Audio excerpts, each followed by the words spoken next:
What's up guys, Coach Cobes here. This is a week 4 summary of my 12-week training program. I've just finished the 4th week. This week was a deload week. So what is a deload? A deload is simply taking a little bit of a step back from adding stress to the system so that your body can recover, rejuvenate, and then adapt to the previous block of stresses that you've put your body under. Training is a stress, okay? Stress provides stimulus, stimulus provides adaptation in the right doses. Now, I'm running through a 12-week camp. I need to have deloads because there's a point of diminishing returns, essentially, where you do more and more and more and more, and then you get to a point where you're no longer getting any benefit from the work that you're doing. That's a good sign that you should have a little bit of a deload. Another good sign is when your joints start getting a little bit achy, when you're pulling up really sore from training sessions, when you're just tired all the time, you're sleeping between training sessions and have no appetite and things like that. That's a good sign that you probably should be pulling back on your training, have a little bit of a deload week. Now, how I've set up my deload schedule is basically over the 12-week program, I'm working in 4-week blocks. So build, test, deload. An example of how I would run this, and I think I spoke about this in an earlier video, is week 1, 5 to 6 hours of training. Week 2, 7 to 8 hours of training. Week 3, 9 to 10 hours of training, okay? And then the deload week, I'm pulling back to around 5 hours.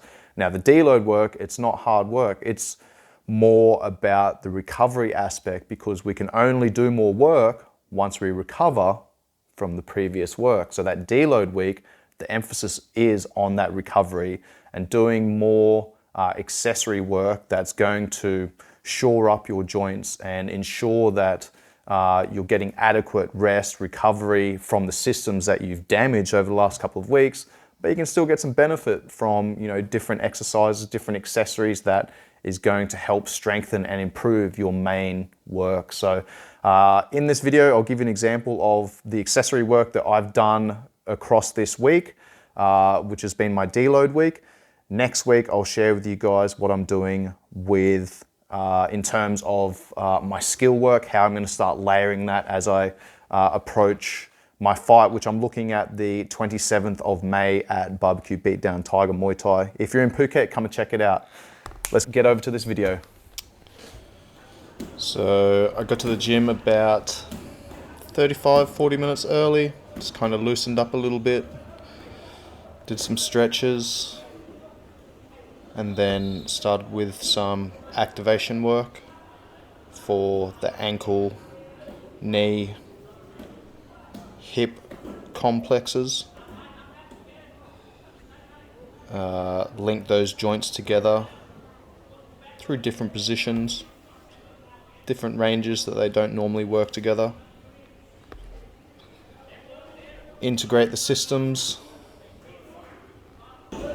not just isolate joints, connect them, see how they function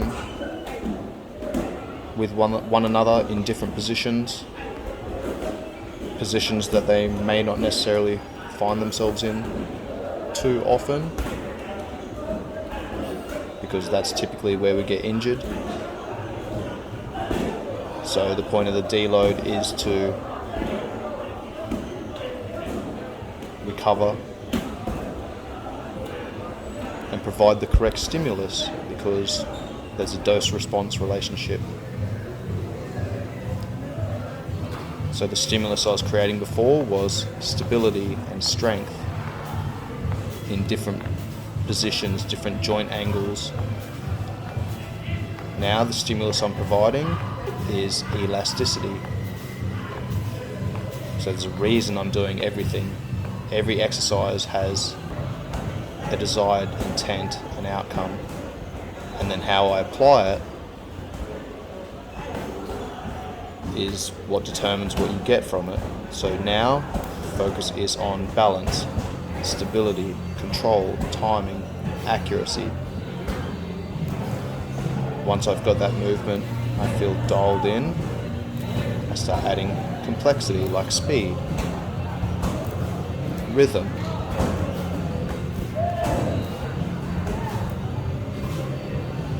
Repetition. And intensity.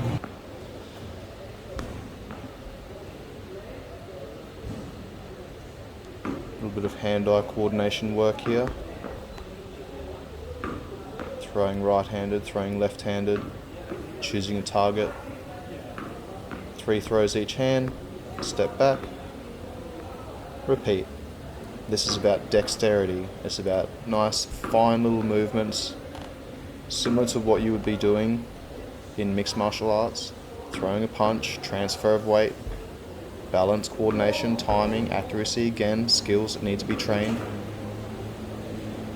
Adding complexity, creating challenge, having fun. This is what a good warm-up should consist of. Literally priming the senses, not just the body, but the mind, to the training session that's coming up.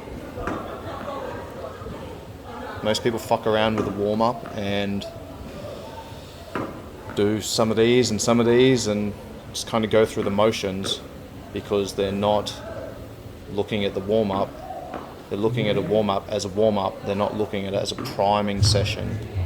That's what we want to do with our warm-up. Just change the wording. It's not a warm-up anymore. It's a priming session. Right? It's fucking clear what I'm doing. I'm getting my senses. I'm getting my movement fired up.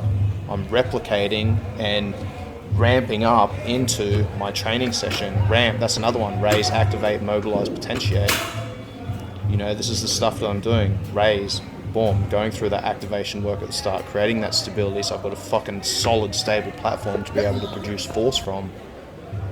Then I can be a lot more explosive later as I ramp into it, activate the right muscles, mobilize the joints so they're moving correctly, get into better positions, so on and so forth.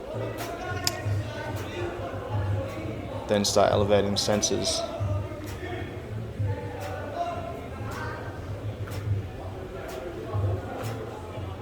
So you can play around with different positions there, throwing different punches, throw some hooks and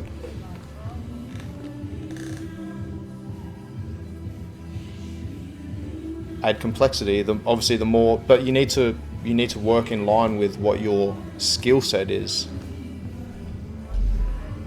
Because if you work outside of your skill set, then you're not actually getting better and ramping up into something.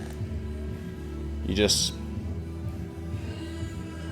again, what's your intent? If your intent is just to be tired in a training session, then fuck, do whatever you want. But if your intent is to actually get better in a training session and improve certain aspects and skills and elements, think about you're like a fucking a character in a game. You've only got so many attributes to, you know, give to your character each week. For me, I'm not doing any strength work. Where are we? It's like 25th of March and I haven't been to the gym and done any strength work. I haven't picked up a barbell.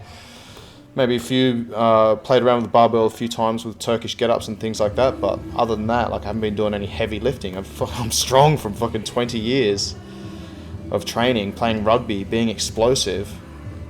Like, this is why I like working with Coach Alexi, because he works with my movement, and my movement is like very forward, very go forward in rugby. It's off both feet, it's moving forward, and like you very rarely taking steps backwards.